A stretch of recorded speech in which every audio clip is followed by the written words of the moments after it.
Kelowna, BC, Canada. Yeah, close to you. And I'm really excited to be here today to talk about repurposing our social media platforms for creative expression and a bit about how my art practice facilitates this. So, as we know, social media is really a leading form of communication. It's integrated into our daily lives. It's reshaped how we relate to ourselves, how we express ourselves, but what was sold as a way to connect people has really become this superficial tool where the business models of these platforms really rely on exploiting our use and directly commodifying our interpersonal relations. So through my work, I've been able to see how the creative and relational potential of the tools that we use every day are really rich and also really underutilized. But by subverting these platforms and the way that we use them transparently, we can repurpose them to emphasize this potential. So today I'm going to present a series of my digital media artworks that accomplish this, and they all share three main characteristics. So the first is that all the pieces that you're going to see really blend context as content. So the technology becomes that subject of the work. The technology is utilized to make a comment on it itself. The second thing that you're going to see is that all of these pieces deliberately subvert norms to propose new ways of viewing. So using technology in unexpected ways to such as inverting the typical context that we see these social interactions or inverting the content that we see on these platforms to help viewers reconsider the way that they use technology. And also in all of these pieces, the participant interaction and response is really essential to the pieces. So this first piece is called Distant Distraction, Foul Breach, Separate Sensation, and it's a video and AR installation where each video panel manipulates a facial body part to refer to the disembodiment that we have in our digital interactions.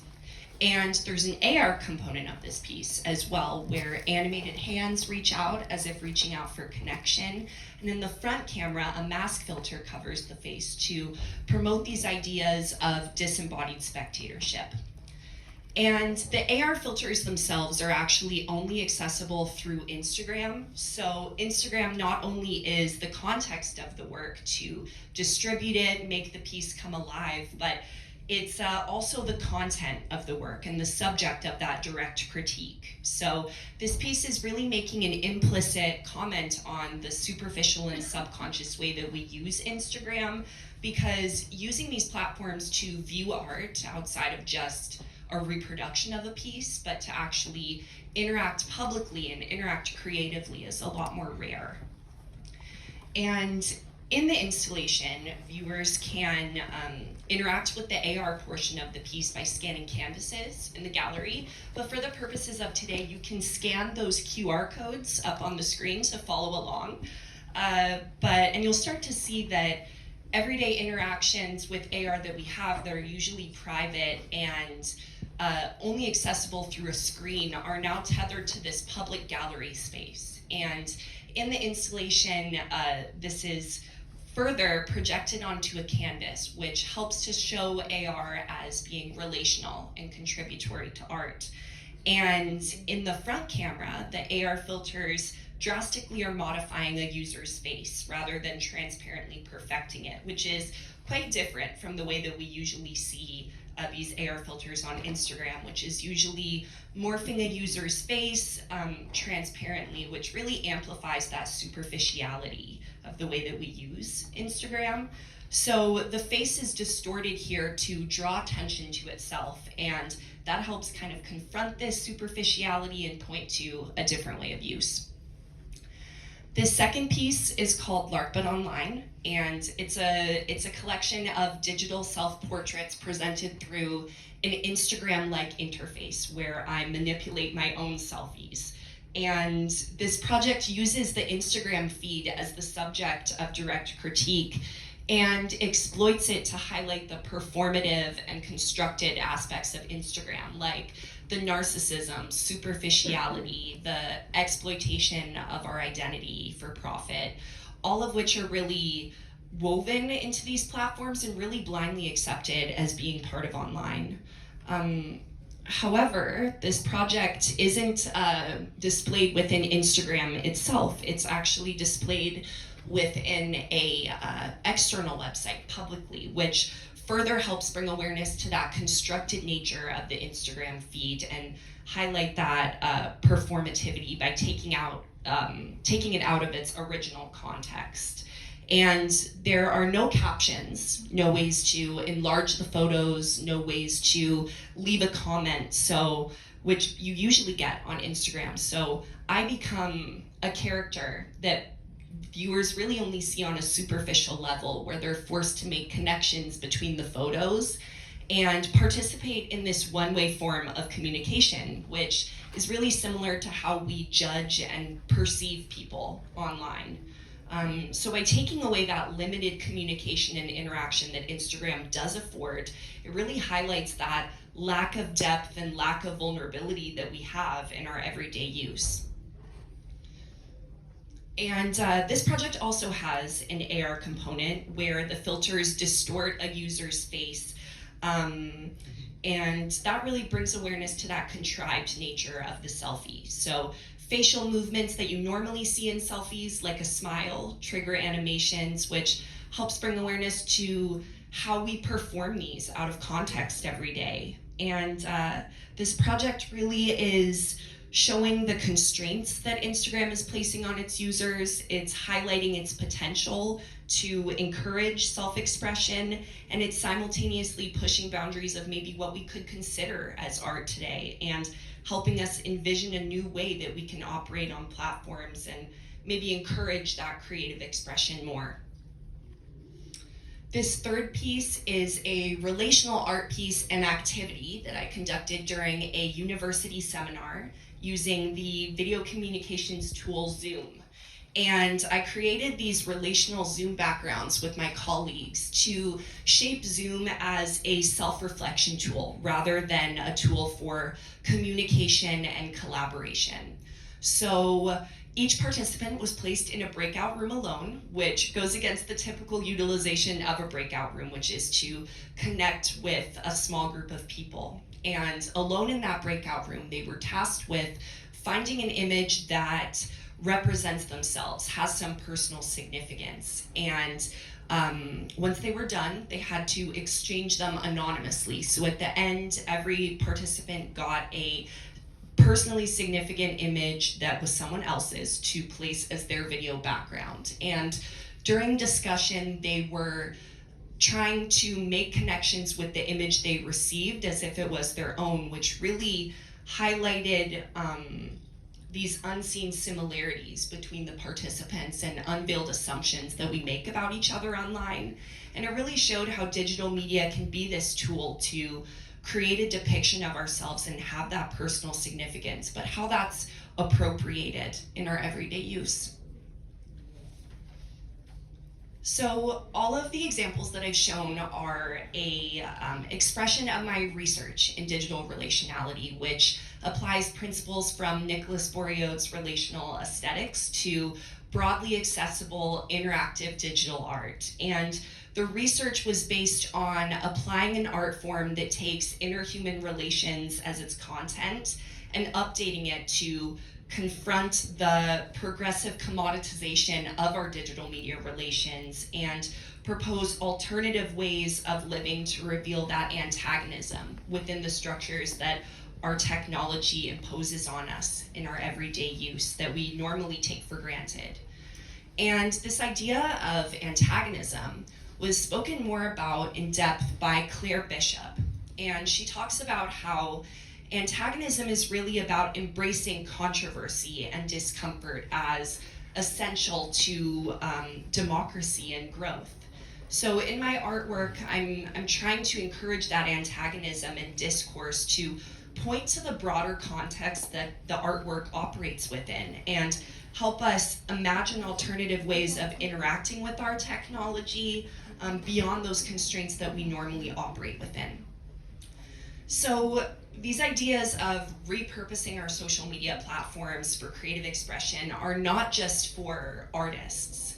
Everyday social media users can employ these too if we start looking at our platforms and making strange of them. So shifting our habitual movements into non-habitual strange movements, and approaching these social media platforms with intentionality and purposeful use, and not viewing them just as places to post your artwork, but as art forms and creation devices in themselves, and starting to invert that intended context and content of social media.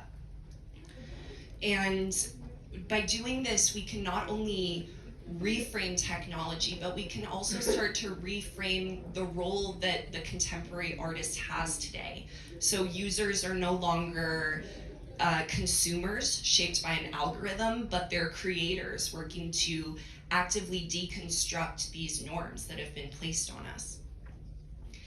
And I love this quote by Bourriaud. He talks about using a product is betraying its concept, and to use an object is to necessarily interpret it.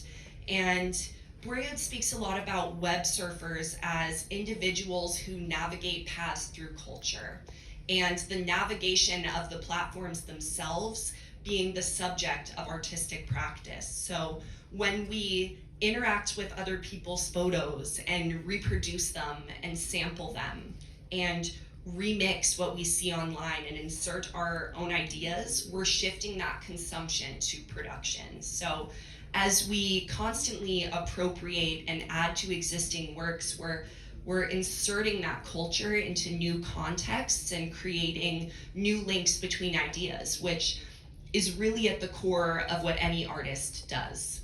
So I hope that the examples I presented can help us be a little more active in the way that we view our online presence, and move towards social validation, towards creation.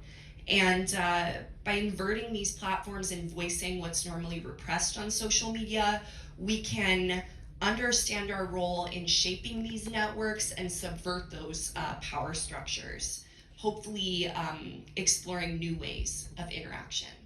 So thank you, and I'm open for questions if anyone has any.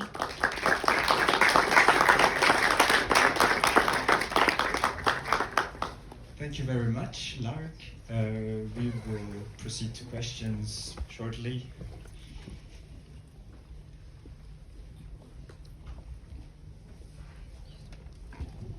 Thanks a lot. Great presentation. Love the work. Love the situationist détournement that you're doing here. And I have just for fun a provocative question, which I think also talks to the previous talk. So those détournements are very efficacious. There's efficacy in the critical dimensions, but it does not really attract attention to or point to solutions, right? Mastodon, Paragraph, Insta. There's about several dozens of alternatives to Twitter, Facebook, and Instagram of this world, which consequently have trouble raising those alternatives, and sometimes of the consequence of these works serving rather than deserving the attention economy that those platforms thrive on. So, aren't we all complicit of the evil platform success in doing the détournement? That's my question. Is your question about what are these solutions towards moving towards a future where these platforms can be used for creative expression, more so? Yeah, that and the very fact of using the existing platform for your critical work, pointing attention to them once again. I think that using the platforms themselves are the first step in creating that solution, because we're so ingrained in using these platforms that we don't normally see their effect on us.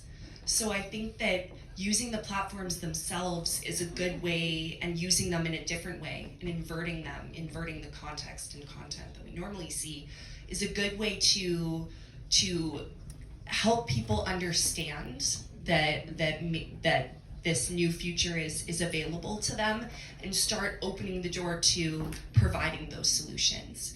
But you're right, a lot of this is very much in flux, and I think that by employing the platforms themselves and using them in a way that we normally don't see, that's a good first step. But I think in terms of solving this problem and moving towards a future where these platforms are being used for creative expression is something that's going to take time, and I think it's going to take very deliberate, intentional use over a long period of time, and fighting back against these ideas of having a solely digital space, but using platforms that we normally use every day, I think will really help people understand, because it's accessible and